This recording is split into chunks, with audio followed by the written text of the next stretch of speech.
Welcome to my channel the history with facts. आज हम देखेंगे top multiple choice questions from modern Indian history. और questions पे जाने से पहले आपसे रिक्वेस्ट है कि मेरे चैनल को सब्सक्राइब करो so that you can get the notification for the further coming videos और आप कॉम्पिटिटिव एग्ज़ाम्स की प्रिपरेशन अच्छे से कर सको। I am myself NET and SET in history. If you want the same then stay tuned with my channel. चलते हैं आज के मल्टीपल चॉइस क्वेश्चंस की तरह। क्वेश्चन नंबर फर्स्ट है, it was a post dated cheque on a falling banks. This statement was made by Gandhi on. Question कहता है ये स्टेटमेंट जो है, a post dated cheque on a falling bank on a failing banks, ये statement Gandhi ने किस पर कहा था? और इस क्वेश्चन का आंसर है ऑप्शन नंबर डी। ये गांधी ने कहा था ऑन द क्रिप्स प्रपोजल पर। जब क्रिप्स मिशन आया था इंडिया में, उस पर गांधी ने ये स्टेटमेंट दिया था कि ये पोस्ट डेटेड चेक हैं, इसमें कुछ भी नहीं है इस प्रपोजल में जो कि इंडियन नेशनलिस्ट्स को सेटिस्फाई कर सके। इसलिए गांधी ने उसे कहा था पोस्ट डेटेड चेक। और ये जो क्रिप्स प्रपोजल था ये क्या कहता था? ये कहता था कि हम इंडिया को डोमिनेंट स्टेटस देंगे रादर देन फुल इंडिपेंडेंस। कब? After the world war second. और दूसरा ये कहता था कि जो कॉन्स्टिट्यूएंट असेंबली बनेगी इंडिया की, जो कॉन्स्टिट्यूशन फ्रेम आउट करेगी फॉर द इंडिया, उसमें प्रिंसली स्टेटस रूलर्स करेंगे अपने members appoint, not elect but they will appoint the members in the constituent assembly for making the constitution of the India। और तीसरा point ये कहता था, ये क्रिप्स प्रपोजल ये रिकॉग्नाइज कर रहा था मुस्लिम लीग की डिमांड ऑफ द पाकिस्तान।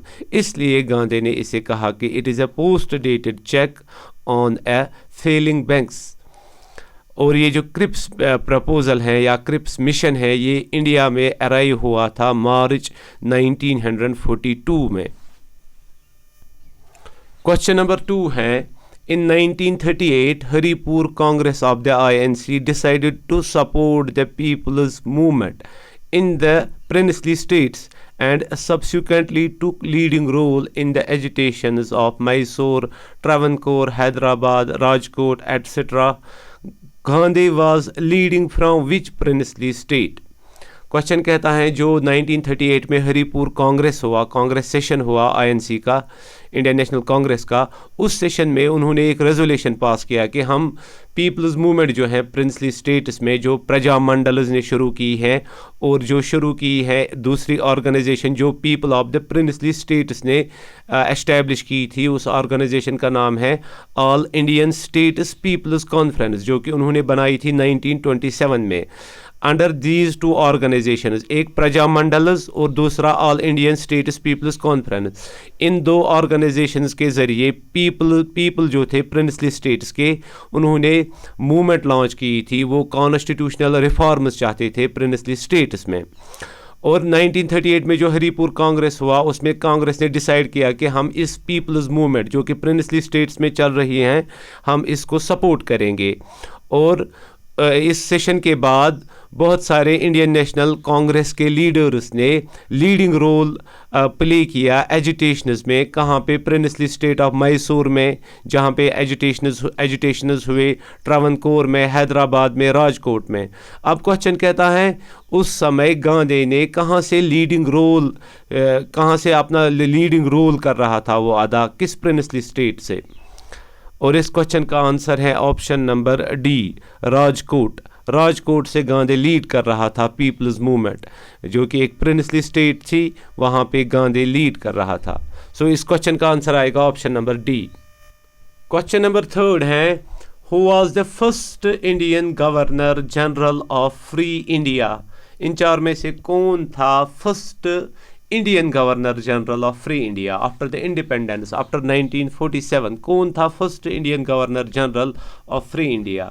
और इस क्वेश्चन का आंसर है option number B, Raja Gopala Acharya was first Indian governor general of free India. Question number 4 है, who is known as the crusader for widow remarriage? इन चार में से किसको क्रूसेडर फॉर विडो रिमैरेज कहा जाता है? और इस क्वेश्चन का आंसर है option number A, Ishwar Chandra Vidyasagar. उसको क्रूसेडर फॉर विडो रिमरेज कहा जाता है। इवन राजा राममोहन रॉय भी सपोर्ट कर रहा था विडो रिमरेज को, लेकिन ईश्वर चंद्र विद्यासागर सबसे ज़्यादा इसको सपोर्ट कर रहा था। राजा राममोहन से भी ज़्यादा इसको सपोर्ट कर रहा था, इसलिए इसको कहा जाता है क्रूसेडर फॉर द विडो रिमरेज। और ये जो ईश्वर चंद्र विद्यासागर था, ये फर्स्ट इंडियन प्रिंसिपल था for the fort William college, ये भी याद रखना है। क्वेश्चन नंबर 5 है match the following correctly. 2 matches दिए हुए हैं और हमें इनको करेक्टली ज्वाइन अप करना है।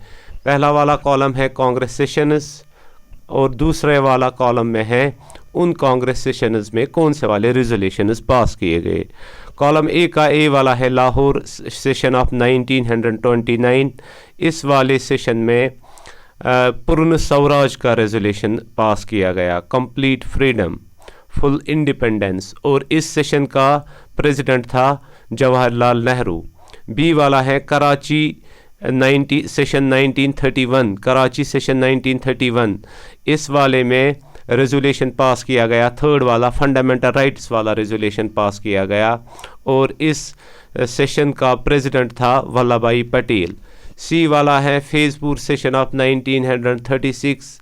इस वाले सेशन में resolution for agricultural land programme पास किया गया, resolution for agricultural land programme, fourth वाला पार्ट, और इस सेशन का प्रेसिडेंट था जवाहरलाल नेहरू। डी वाला सेशन है रामगढ़ सेशन ऑफ 1940 और इस सेशन में रेजोल्यूशन पास किया गया, सेकंड वाला ऑप्शन दूसरे वाले कॉलम का नेशनल यूनिटी वाला रेजोल्यूशन पास किया गया इस वाले सेशन में, और इस सेशन में प्रेसिडेंट था मौलाना अब्दुल कलाम आज़ाद।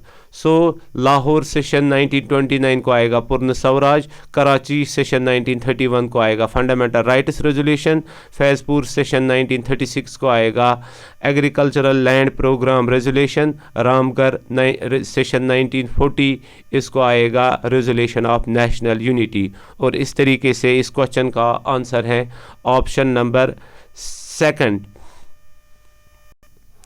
क्वेश्चन नंबर 6 है The high priest of the drain theory, Dadabhai Naoroji, gave various estimates of drain of wealth, like from the beginning of the British rule up to 1865-66, $1,500 million, from 1883 to 1892, Rs 359 crores, and also gives drain rate of 3 to 4 crore $4 crore annually.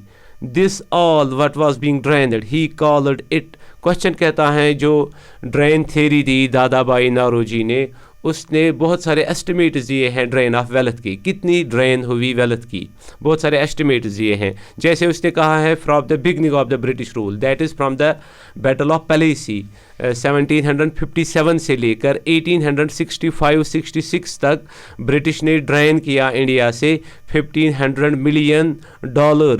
और दूसरा उसका estimate है जो कि है 1883 से लेकर 1892 तक, उसमें वो कहता है इन 10 ईयर्स में ब्रिटिश ने ड्रेन किया Rs 359 crore rupees from the India. और इसी तरीके से उसने rate of the drain of the wealth भी दिया है, जो वो कहता है कि ये थी 3 से लेकर $4 करोड़ एनुअली ड्रेन करता था ब्रिटिश फ्रॉम द इंडिया। ये सारा ड्रेन जो इसने कहा है ड्रेन ऑफ वेल्थ, इस सारे ड्रेन ऑफ वेल्थ को उसने किस नाम से कहा है, क्या लेवल दिया है, this all what was being drained he called it.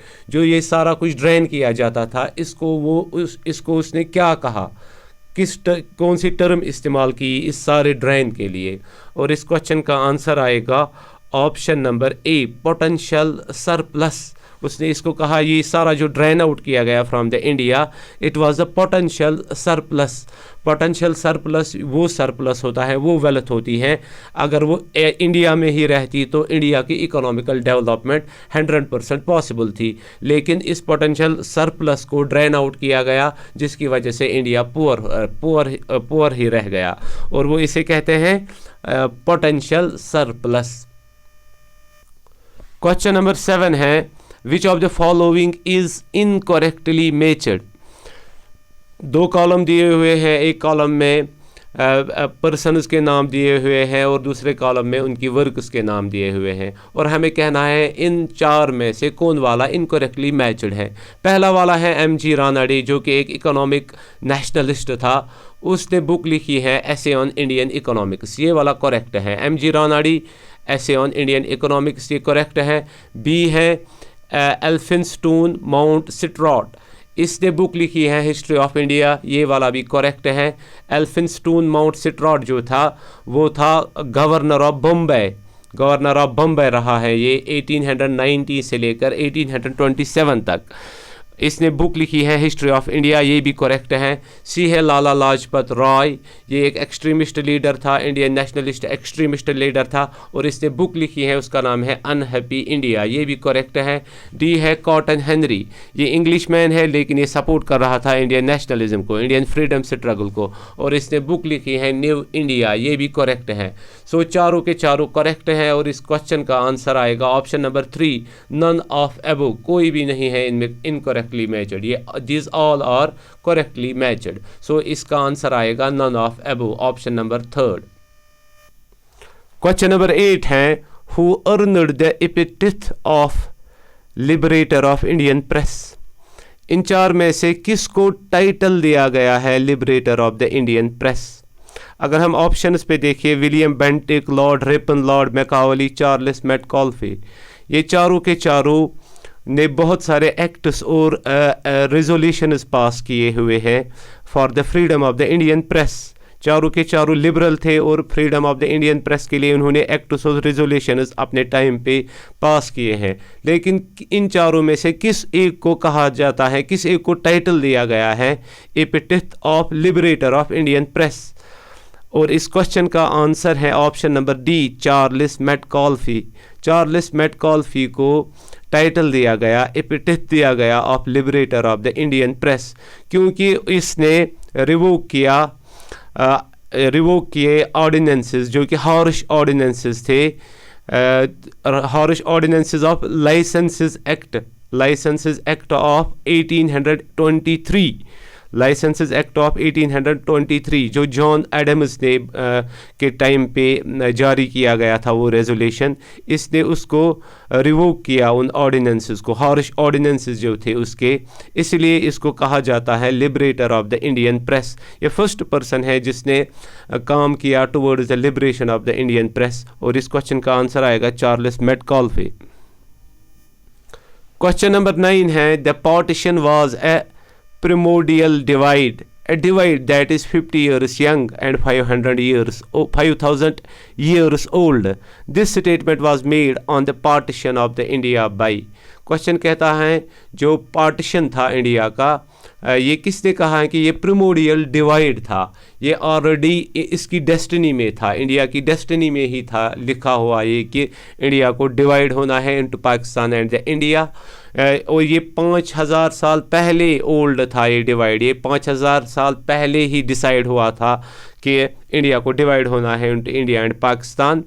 ये स्टेटमेंट किसने दिया है on the partition of the India, और इस क्वेश्चन का आंसर है option number B, Aitzaz Ahsan. Aitzaz Ahsan ने ये कहा है that partition was a primordial divide, कि इंडिया की डेस्टिनी में ही लिखा हुआ था कि इसको डिवाइड होना है, पहले से ही ये डेस्टिनी में लिखा था between Pakistan and the India, और 5,000 साल पहले ही ये ऑलरेडी डिसाइडेड था कि ये डिवाइड होगा, और ये कहा है एतिजाज अहसन ने। इस तरीके से हमने आज देखे top multiple choice questions from modern Indian history. All these questions are important from competitive exams. For competitive exams, again I am requesting you to subscribe my channel, and also thanks for watching. Fi amanillah.